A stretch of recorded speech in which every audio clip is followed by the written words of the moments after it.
Halo rekan-rekan semua, bertemu lagi bersama saya Pak Yuda ya di mata kuliah statistika ya. Ini adalah pertemuan kita ke-8 setelah UTS ya. Nah, pertemuan ini akan membahas mengenai lanjutan dari yang telah teman-teman pelajari sebelumnya. Nah, kalau sebelumnya, sebelum UTS nih teman-teman sudah membahas atau mendiskusikan mengenai data ya, baik data primer, data sekunder, jenis-jenis riset, baik pun kualitatif, kuantitatif, atau ukuran-ukuran statistik deskriptif, mean, modus, ya, dan lain-lain. Dan juga teman-teman sudah kemarin membahas mengenai teknik populasi dan sampling, ya, bagaimana kita menentukan sampel dari jumlah populasi yang telah kita tentukan. Dan terakhir teman-teman kemarin telah belajar bagaimana sih caranya membaca dan menganalisis dan menginterpretasikan hasil dari statistik deskriptif. Ya. Nah, di pertemuan kita setelah UTS ini ya, saya dan Pak Zain ya, sebagaimana dosen Anda akan membahas atau mendiskusikan gimana sih caranya kita menyelesaikan dari metode yang kita susun tadi, menyelesaikan pada bagian bab 4, yaitu bagian hasil dan pembahasan. Nah, salah satu materi yang akan kita diskusikan pada pertemuan ke-8 ini ada dua ya, ada korelasi dan regresi. Tetapi kedua ini ya, korelasi dan regresi ini merupakan satu kesatuan. Ya, satu kesatuan yang nanti akan teman-teman buat atau teman-teman diskusikan pada bagian bab 4, bagian hasil dan pembahasan. Nah, jadi ya, kira-kira menurut teman-teman apa sih bedanya korelasi dan regresi ini? Ya. Nah, sebelum kita bahas ya satu persatu, apa sih maksudnya korelasi dan regresi ini? Ya, bagaimana konkretnya? Saya mencoba untuk mempetakan dulu ya, mempetakan dulu dan mengkonsepkan dulu kita ini sekarang sudah berada di mana sih? Ya, kita ini sekarang sudah berada di mana? Ya. Nah, ini tentu saja sama ya dengan sebelum-sebelumnya. Kalau saya itu ngajar statistika, pasti saya kaitkan dengan penelitian yang akan teman-teman buat nantinya. Akan saya kaitkan dengan kira-kira bagaimana statistika ini nanti akan menyelesaikan penelitian skripsi teman-teman atau penelitian yang akan teman-teman lakukan nantinya. Nah, ini ada peta ya, peta konsep atau kerangka konseptualnya. Sekarang ini kita sudah berada di mana dan ingin mempelajari apa ya. Nah, kalau kita sebagai researcher ya atau sebagai orang yang akan melakukan penelitian, hal yang pertama itu yang akan kita tentukan ya, yang akan kita cari atau yang akan kita lakukan adalah menentukan masalah ya, menentukan masalah atau mencari-cari ide. Pastinya ya, kalau teman-teman mau nyusun skripsi atau tesis ya atau penelitiannya, pasti teman-teman itu nyari-nyari ide dulu. Ya, kira-kira apa topik yang layak atau paling tepat atau paling teman-teman tertarik untuk melakukan penelitian di bagian bidang ya. Nah, jadi setelah teman-teman mendapatkan permasalahan ini ya, mendapatkan ide, apa sih topik yang akan saya angkat di dalam skripsi atau penelitian saya. Nah, pada bagian selanjutnya nanti akan teman-teman menentukan desainnya. Desain penelitiannya itu seperti apa ya. Nah, kalau bagian masalah atau bagian ide ini nanti akan teman-teman bahas di bab 1 dan bab 2. Ya, itu biasanya teman-teman akan mempelajarinya di mata kuliah metodologi penelitian. Ya, di mata kuliah metode penelitian nanti akan teman-teman pelajari itu bagaimana teman-teman menyusun latar belakang ya, mengembangkan hipotesis, menentukan teori yang akan mengeksplanasikan ide atau riset teman-teman ya. Nah, pada mata kuliah statistika ini akan nanti banyak mendiskusikan desain penelitian. Nah, desain penelitian itu bagian yang mana, Pak? Desain penelitian itu adalah bagian metodologi penelitiannya di bagian bab 3. Dan nanti desain penelitian atau metode penelitian itu akan teman-teman selesaikan pada bagian 4 ya. Bagian bab 4, hasil dan pembahasan. Nah, kalau tadi teman-teman sudah mendapatkan masalah atau topik yang ingin teman-teman angkat, tentukan ya. Desainnya seperti apa, metodenya seperti apa. Nah, cara mengetahuinya ya, cara mengetahui di antara yang masalah atau ide ya, ke masalah dan desain ini, salah satu triknya adalah teman-teman bisa melakukan literatur matriks ya, atau literatur review. Ya, lihat dulu, amati dulu penelitian sebelumnya itu bagaimana ya. Kalau sudah dapat idenya, nanti barulah kita diskusikan di sini di mata kuliah statistik ini. Nah, kira-kira nanti desainnya ya, atau metodologi penelitian yang akan teman-teman lakukan itu bagaimana sifatnya? Apakah eksploratory atau explanatory? Ya. Garis bawahi ya. Kalau misalnya explore, berarti itu kita mengeksplor. Bahasa lainnya kalau teman-teman kemarin kita telah belajar adalah kualitatif. Ada juga lagi yang namanya explana ya. Berarti mengeksplainkan ya. Mengeksplainkan itu berarti bahasa lainnya adalah kuantitatif ya. Nah, kalau kita belajar di pertemuan-pertemuan sebelumnya ya, penelitian kualitatif itu ya interpretasinya yang berbasis dengan huruf ya, narasi. Nah, kalau kuantitatif ya itu ya sangat berhubungan dengan berkaitan dengan statistika yang kita pelajari sekarang, berbasis dengan angka-angka ya, berbasis dengan angka-angka ya. Nah, itulah yang akan kita selesaikan ya.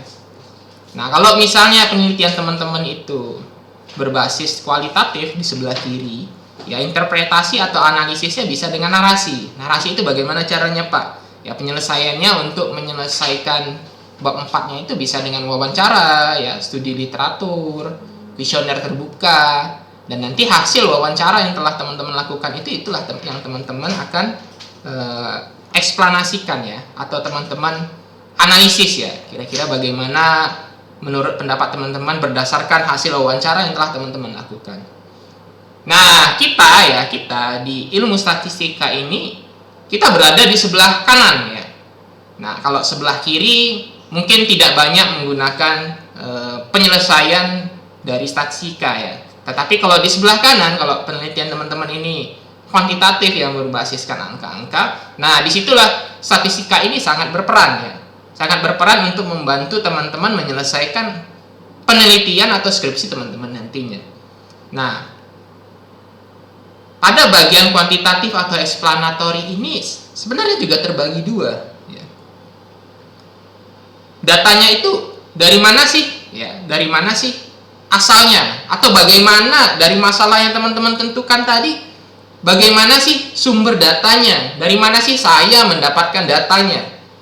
Ya. Nah, data itu seperti yang kita pelajari sebelumnya, ada data primer dan ada data sekunder ya. Nah, kalau kemarin kita belajar data primer itu data yang disiapkan sendiri oleh peneliti. Bisa kuesioner atau survei ya. Kuesioner tentu kuesioner tertutup ya. Nah, bisa eksperimen ya. Nah, kalau kuesioner dan eksperimen ini kan berarti kita sebagai seorang peneliti itu terjun langsung ya, terjun langsung untuk meminta data kepada para responden kita. Kita tanyain mereka, kita kasih mereka kuesioner. Ya, jawaban mereka itu nanti ya macam-macam ya. Tentu saja kalau data primer untuk penelitian kuantitatif ini adalah kuesioner tertutup. Ya, biasanya kalau yang pada umumnya itu kuesioner itu dibentuk menggunakan skala ya. Skala biasanya namanya itu skala Likert ya, skala 5 poin. Ya, biasanya kalau teman-teman kemarin belajar skalanya, skala Likert itu dikategorisasikan sebagai skala ordinal ya. Umumnya sangat puas ya. Puas ya, biasa saja, atau misalnya 2 poinnya itu tidak puas dan 1 sangat tidak puas. Ya, nah itu bentuknya kalau data primer. Data primer itu, kuesioner itu sebenarnya adalah penelitian kualitatif yang kita kuantitatifkan. Oke, itu clear kita bahas kemarin. Nah, untuk selanjutnya sumber data itu bisa dari data sekunder. Data sekunder itu apa? Data yang telah ada ya. Data itu telah ada dan data itulah yang teman-teman manfaatkan untuk kebutuhan penelitian teman-teman. Nah, di dalam teman-teman melakukan penelitian itu, data yang telah ada itu dapat berupa laporan keuangan ya, laporan tahunan, ini contoh ya, laporan APBD, APBN, data pendapatan zakat, data zakat dan lain-lain ya. Atau misalnya teman-teman lihat database ya, kalau di kampus kita itu ada namanya data Orbis atau Osiris. teman-teman bisa download di situ ya. Bisa download di situ, atau teman-teman yang lainnya teman-teman bisa memanfaatkan data dari Badan Pusat Statistik ya. Kalau misalnya penelitiannya berhubungan dengan ekonomi. Ya, lengkap di situ ada data tentang kemiskinan, data PDB ya, dan lain-lain. Nah, pada riset kuantitatif ini ya, atau explanatory ini, bagaimana kita menyelesaikan penelitiannya atau menjabarkan hasil penelitiannya itu? Kita akan mendeskripsikan ya, atau kita sesuaikan dengan tujuan penelitian kita ya. Data yang kita dapatkan tadi ya, baik pun primer atau sekunder, pasti akan kita analisis, pasti akan kita olah, yang nantinya data tersebut akan membantu kita mengambil keputusan ya. Keputusannya dalam konteks ini adalah menyelesaikan penelitian kita. Kira-kira dari masalah ini apa sih solusinya ya? Dari masalah atau ide topik ini bagaimana hasilnya? Bagaimana hasil pengamatan saya? Bagaimana saya menginterpretasikan data yang telah saya dapatkan ya? Bagaimana saya memberikan solusi dari masalah yang telah saya dapatkan? Atau apa akar permasalahan dari ide saya ini ya? Kira-kira dari suatu fenomena ini apa akar permasalahannya? Nah, pada riset kuantitatif atau explanatory ini kita bisa menyelesaikan ya, atau kita bisa menguji ya, atau mengolah datanya menggunakan pendekatan statistik ya. Yang umum digunakan biasanya 4 ini ya. Ada korelasi ya, ada kausalitas atau sebab akibat, ada komparatif, ada deskriptif. Nah, pada materi ini ya, pada pertemuan kita ke-8 ini, bagian yang pertama kita akan berada di sini ya, korelasi ya. Nah, korelasi itu berbeda sebenarnya dengan regresi ya. Nah, nanti teman-teman ini akan ada belajar pemenuhan asumsi klasik sebelum memasuki regresi ya. Kausalitas ini maksudnya adalah sebab akibat. Nah, besok kita akan bahas mengenai regresi, tetapi kita berada di sebelah sini dulu. Nah, kalau pertemuan-pertemuan sebelumnya teman-teman sudah membahas mengenai deskriptif ini ya. Nah, deskriptif ini kalau teman-teman ingin mendiskusikan bab 4 ya, bab 4 hasil dan pembahasan penelitian, hal yang pertama teman-teman bahas di situ adalah statistik deskriptif ini. Gimana sih sebaran data penelitian saya ya? Bagaimana saya bisa menyajikan data penelitian saya ini? Ya, bagaimana orang lain ya bisa mengetahui bagaimana penyebaran data saya ya. Nah, kemarin ini macam-macam ya kita belajarnya, bisa menyajikan deskriptif ini dalam bentuk nilai seperti mean, median, modus ya. Nah, kemudian ada lagi kemarin bisa kita tampilkan menggunakan diagram ya. Nah, deskriptif ini berarti kita mendeskripsikan. Nah, di sini ya korelasi ya, korelasi. Nah, hal yang pertama ya, kita bahas 2 ini dulu ya, regresi dan korelasi. Nah, kausalitas inilah sebab, ada uji sebab, ada akibat. Kira-kira apa sih variabel yang men-trigger akibat ya? Kira-kira A menyebabkan apa terhadap B gitu ya. Ada sebab, pasti ada akibat. Nah, kira-kira apa yang mempengaruhi apa ya? Atau apa yang dipengaruhi apa ya? Itu ada sebab akibat ya. Nah, pada konteksnya regresi dan korelasi ini teman-teman bisa melihat gambar sebelah kiri dan gambar sebelah kanan ya. Nah, kalau kemarin kita sudah belajar nih ya, apa sih Pak yang dinamakan dengan variabel ya? Kalau variabel itu adalah alat yang kita gunakan untuk mendeskripsikan permasalahan ya. Kira-kira variabel penelitian kita ini apa ya? Nah, kalau pada korelasi ya, korelasi ini bahasa sederhananya adalah hubungan ya. Kira-kira variabel A dengan variabel ini berhubungan nggak? Nah, teman-teman bisa lihat ya panahnya ya. Panah kira-kira variabel A ya dengan variabel yang sebelah kanan atau variabel B kita asumsikan itu berhubungan atau enggak? Ya, saling berkaitan atau enggak? Kalau di regresi, kita akan mengenal yang namanya variabel X dan variabel Y. Ya. Nah, variabel X ini bisa kita asumsikan sebagai variabel yang mempengaruhi. Mempengaruhi apa? Mempengaruhi variabel Y. Berarti variabel X ini sebagai triggernya, ya, sebagai trigger yang mempengaruhi variabel Y. Atau variabel Y dipengaruhi oleh variabel X. Nah, konteksnya perbedaannya apa? Kalau korelasi, ya, kalau korelasi itu kita di sini belajar apakah variabel A ini berhubungan dengan variabel B.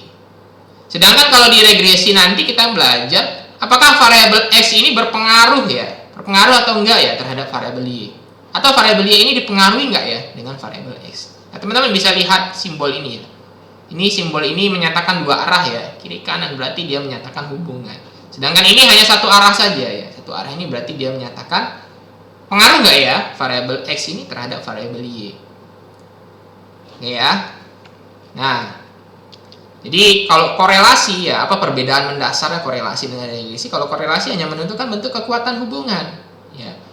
Jadi dalam korelasi ini nggak ada ya variabel istilah tergantung atau variabel bebas, nggak ada istilah variabel dependen dan independen, itu nggak ada. Yang ada hanya variabel, ya. Nah, sedangkan di regresi itu dia itu menunjukkan pengaruh nggak ya variabel X, variabel A terhadap variabel B. Nah, dalam istilahnya dalam regresi, ada istilah namanya variabel independen, ya, atau variabel dependen, atau variabel tergantung, atau variabel bebas. Variabel bebas ini variabel X, variabel tergantung ini variabel Y.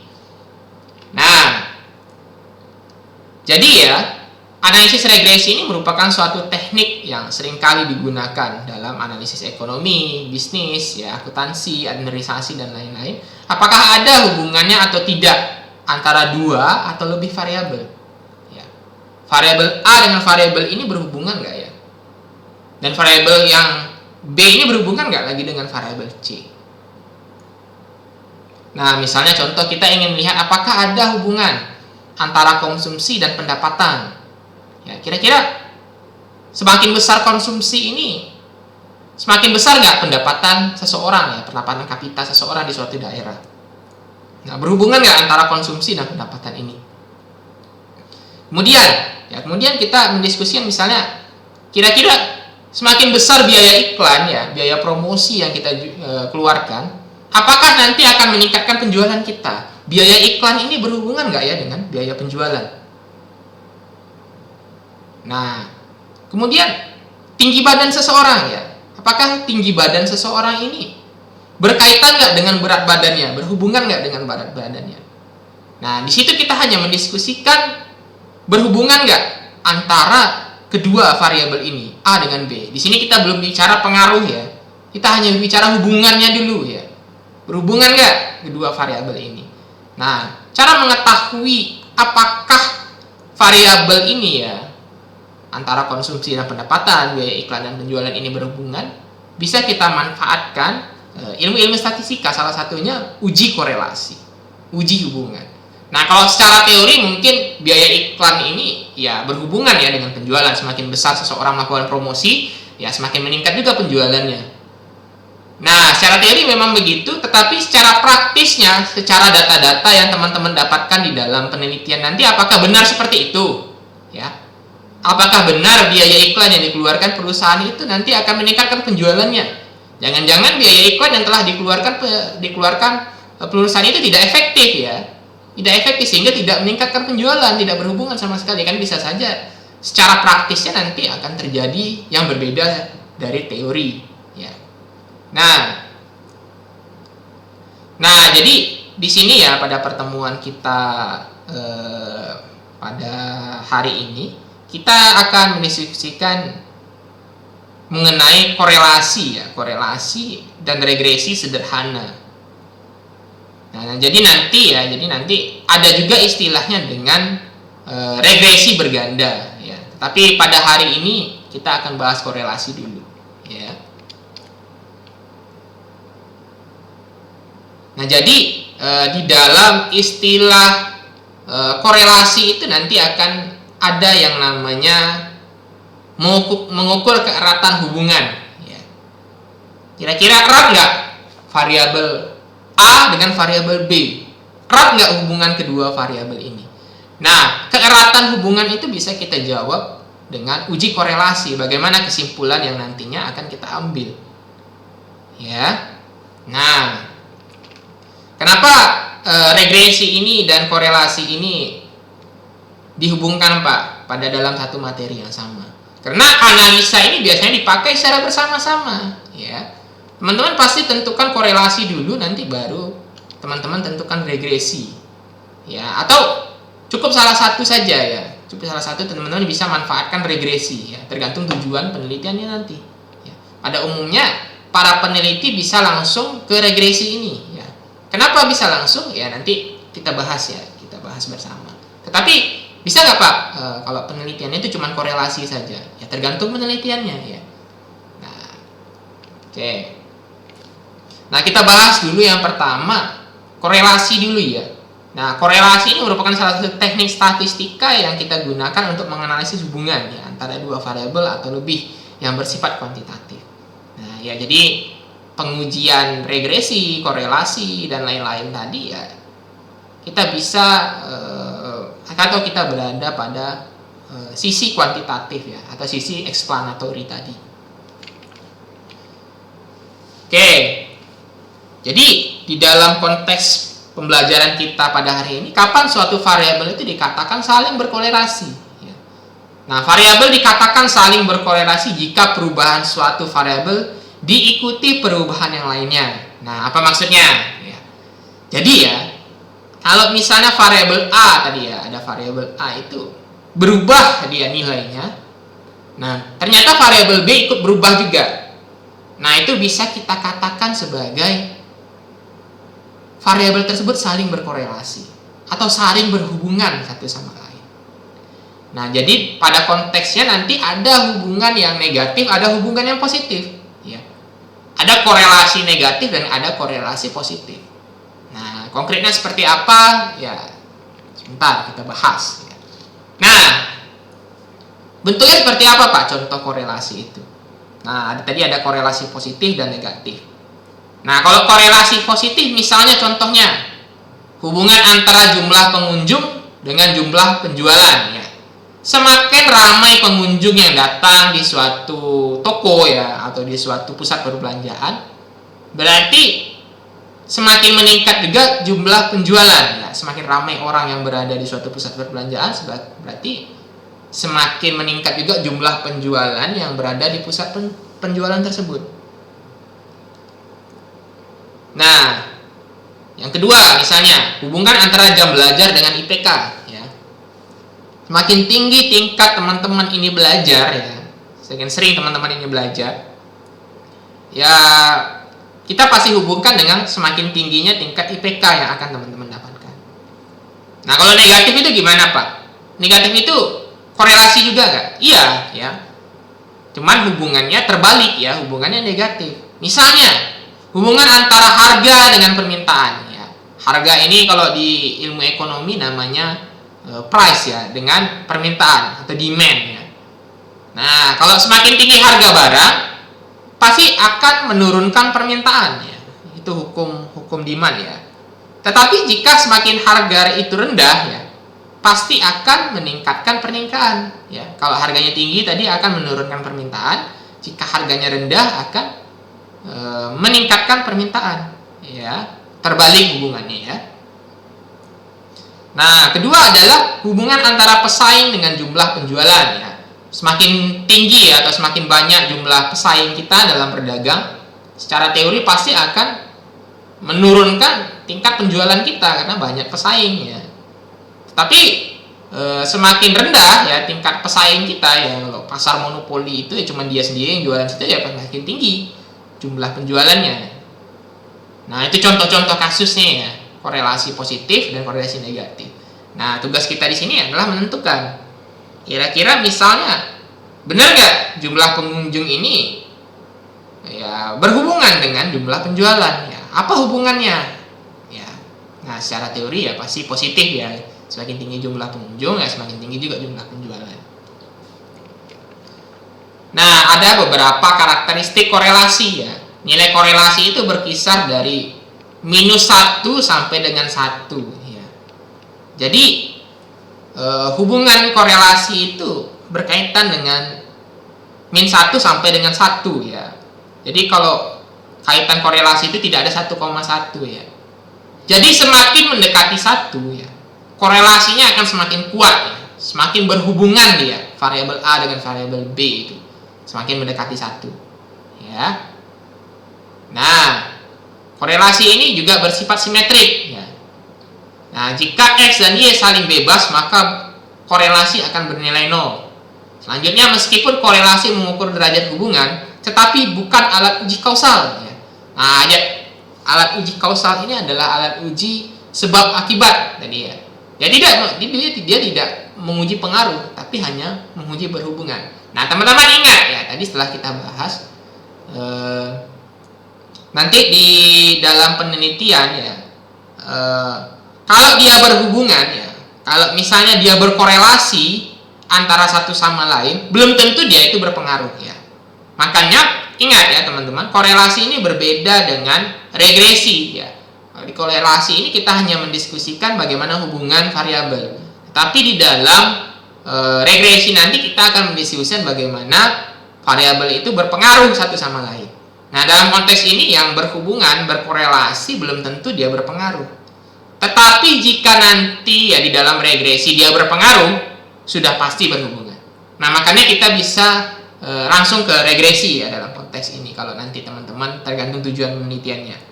Ya, kalau teman-teman langsung mengidentifikasi pengaruh ya bisa teman-teman langsung ke uji regresi.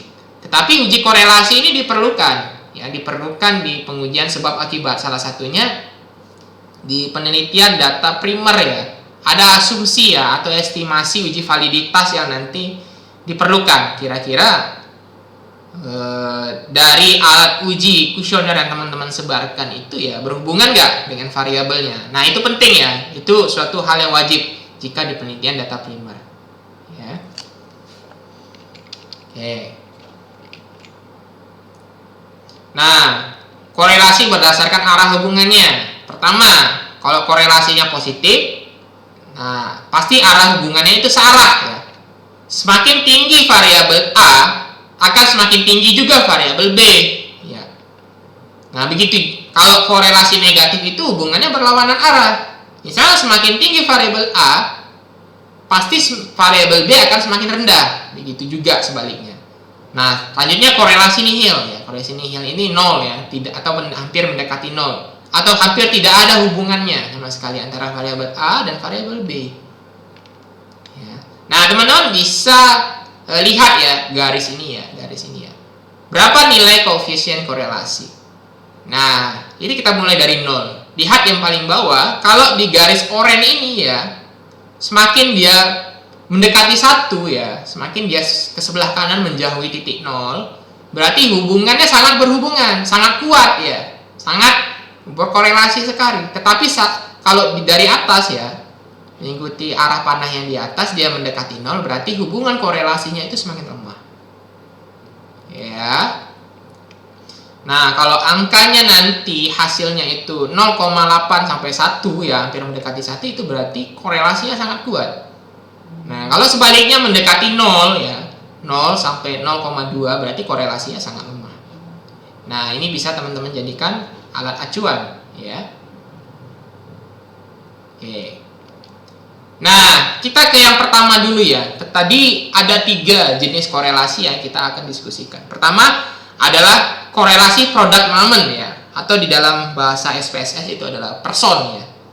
Digunakan untuk menentukan besarnya koefisien korelasi jika data yang digunakan berskala interval ya, atau rasio. Nah, kalau kemarin ya kita belajar secara interval dan skala rasio itu ya kita bisa mengklarifikasikan ya.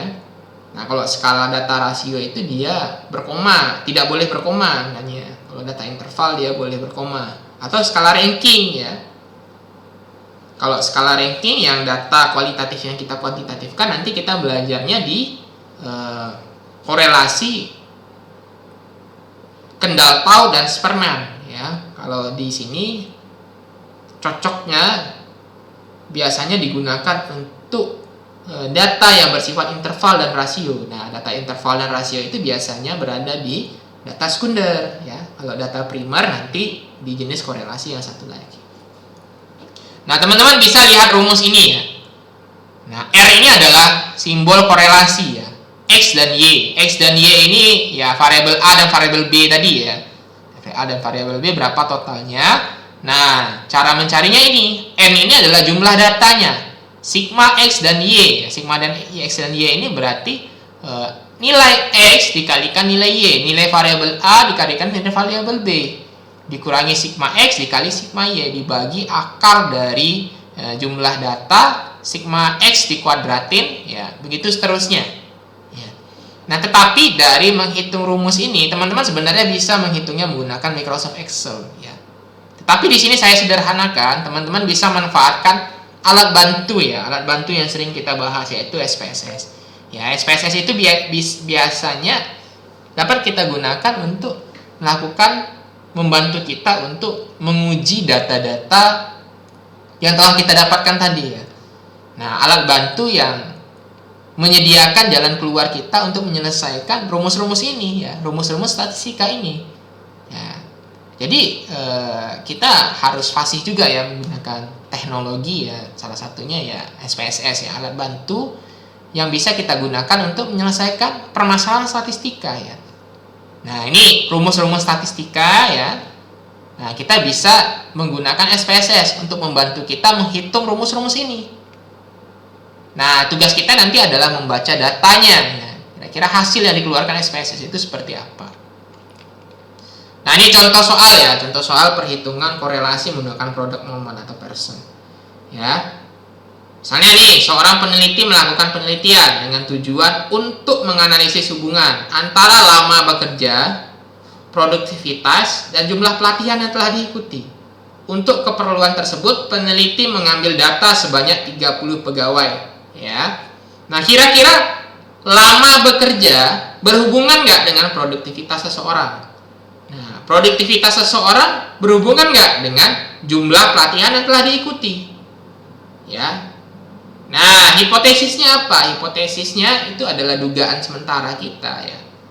Hipotesisnya pertama, terdapat korelasi positif antara masa kerja ya atau lama bekerja dengan produktivitas. Berarti semakin lama seseorang itu bekerja akan semakin tinggi tingkat produktivitasnya. Ini berhubungan ya, berhubungan satu sama lain. Yang kedua, terdapat korelasi positif ya antara masa kerja dengan jumlah pelatihan yang telah diikuti. Yang ketiga, terdapat korelasi positif ya antara jam pelatihan yang telah diikuti dengan produktivitas. Nah, kira-kira dari 3 hipotesis ini berhubungan nggak satu sama lain? Ya, oke. Ya, nah kita menyelesaikan ya. Kalau untuk keperluan penelitian tersebut, peneliti mengambil data sebanyak 30 pegawai di dalam perusahaan. Nah, teman-teman, nanti ya ini contoh ya, ini contoh datanya ya. Ini ada 3 variabel ya, produktivitas, lama bekerja, dan jumlah pelatihan. Ini datanya ya. Nah, data ini skalanya bisa disebutkan dengan skala ordinal dan atau skala rasio ya, skala interval atau skala data rasio, data interval atau data rasio. Nah, jadi ya biasanya untuk penelitian ini ya data yang jenis datanya adalah data sekunder ya. Nah, produktivitas ini bisa diukur dengan peningkatan kinerja pegawai, data yang ada di dalam perusahaan. Lama bekerja ini data historis ya, bisa 9 tahun, 8 tahun, atau 8 bulan yang didapatkan dalam perusahaan. Ini contoh ya. Nah, ini jumlah pelatihan yang telah diikuti, dan berapa kali karyawan tersebut mengikuti pelatihan. Nah, itu data sekunder ya, data-data yang telah ada di dalam perusahaan. Nah, ini ada 3 variabel ya teman-teman bisa nanti ya, silahkan dicoba ya. Nah, pertama adalah teman-teman ini melihat ya, kira-kira produktivitas lama bekerja dan pelatihan ini berkorelasi nggak satu sama lain berdasarkan hipotesis yang telah kita susun tadi ya.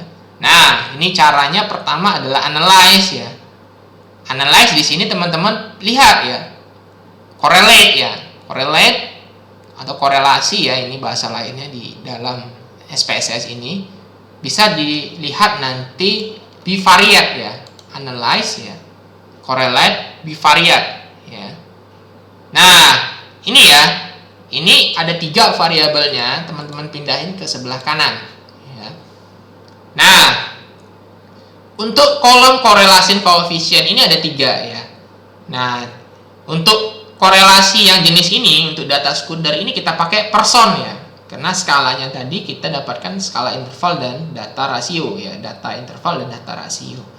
Dan data ini adalah data sekunder. Cocoknya adalah menggunakan product moment atau person tadi. Nah, untuk tesnya ini 2 arah atau 1 arah ya. Nah, biasanya kalau misalnya hipotesisnya itu kita menentukannya pengaruhnya itu positif ya. Pengaruhnya itu positif. Itu biasanya kita pakai tes yang 1 arah ya. Tes yang 1 arah itu berarti kita sudah mendikotomikan atau minta mengklarifikasikan hasilnya ini berpengaruh secara positif. Tetapi kalau kita 2 arah ya, berarti kita belum tahu nih dia itu arahnya ke kiri ya, atau ke kanan, arahnya negatif atau positif. Nah, biasanya hipotesis penelitiannya berbunyi kalau dalam konteks korelasi ini berarti lama bekerja berhubungan dengan produktivitas ya. Nah, kalau hipotesis kita yang pertama tadi kan adalah lama bekerja berpengaruh positif terhadap produktivitas ya. Nah, kita sudah mengklasifikasinya sebagai positif dan negatifnya. Dalam konteks ini positif ya. Kalau kita belum mengklasifikasikannya, bisa kita bisa pakai two tile ini ya.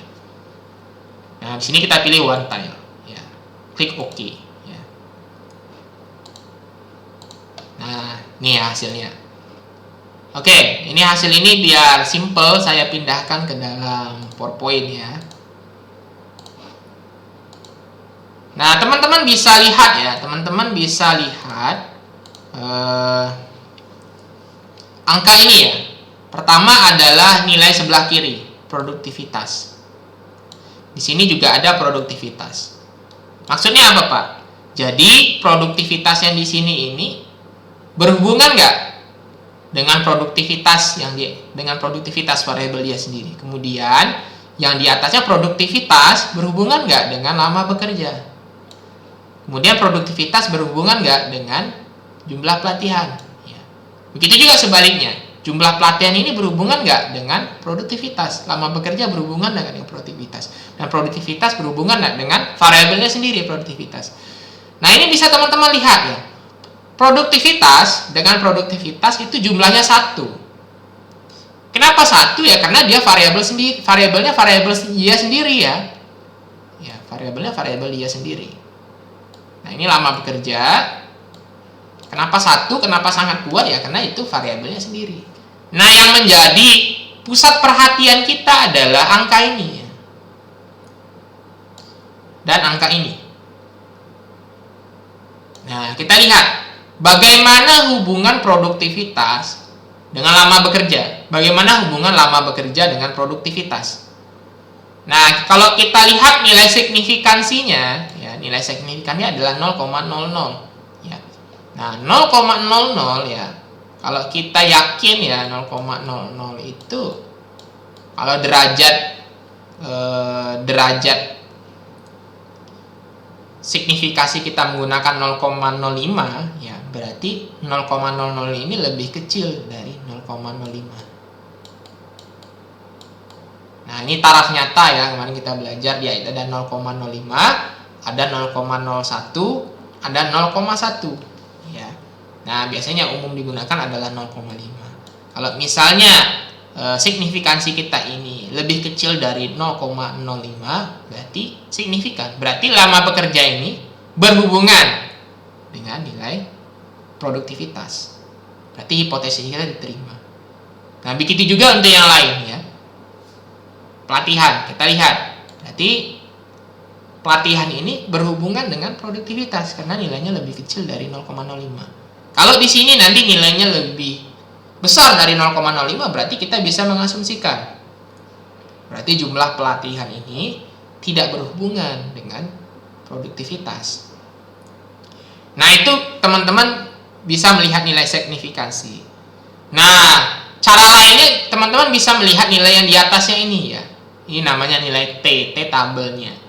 Nah, nilai T ini 0,872. Berarti lama bekerja ini nilainya dengan produktivitas ini 0,72. Nah, tadi ada rumusnya ya, ini ya. Nilainya 0,8. Berarti korelasinya itu bisa kita asumsikan sangat kuat ya. Nah, kemudian kita bisa bandingkan juga dengan R tabel ya. Nah, kita lihat di sini N ya. N ini adalah jumlah datanya ya. Ada 30 pegawai yang kita identifikasikan di sini. Ada 30 orang ya. Nah, kita lihat nilai R tabel ya. Nah, nilai R tabel itu caranya adalah N kurang 2. R tabel ini datangnya dari mana, Pak? Teman-teman bisa searching ya, R tabel ya. Nah, R tabel dibandingkan, nah, dilihat kira-kira berapa jumlah sampel yang sedang saya identifikasi. Di sini N kurang 2 kan hasilnya adalah 28 ya. Berarti teman-teman bisa lihat di sini. Tetapi dilihat di sini ya, 1 2-nya tidak ada, berarti tidak perlu lagi dikurangi dengan N kurang 2. Nah, kita bisa lihat di sini adalah 30 ya. 30 ya, 30 nilai sampel kita. Nah, kita menggunakan taraf signifikansi 5% atau 0,05. Berarti nilainya adalah 0,361. Berarti 0,361 ya. Nah, dan 0,00. Oke. Nah, kira-kira antara 0,361 dan 0,00 ini lebih kecil ya daripada R tabelnya. Ya. Terbalik ya. Lebih kecil daripada R tabelnya. Berarti kita bisa asumsikan bahwa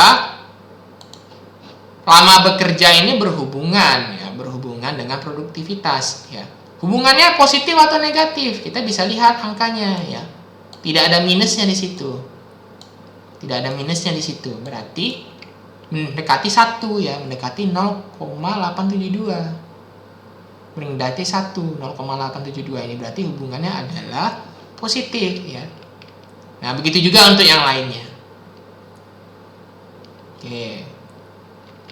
Nah, selanjutnya kita membahas perhitungan korelasi Reng-Sperman ya. Korelasi Reng-Sperman ini digunakan untuk menentukan besarnya koefisien korelasi.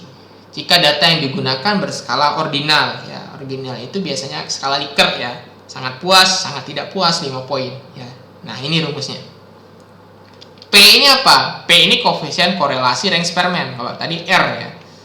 Nah, ini sigma D, kuadrat selisih antara ranking 2 variabel. Dan N ini seperti biasa adalah ukuran sampelnya ya. Nah, ini perhitungan korelasi untuk kendal tau ya, digunakan untuk menentukan besarnya koefisien korelasi jika data yang digunakan berskala ordinal ya. Nah, ini perhitungan rumus statistikanya atau rumus matematikanya. Nah, ini contoh kasus ya.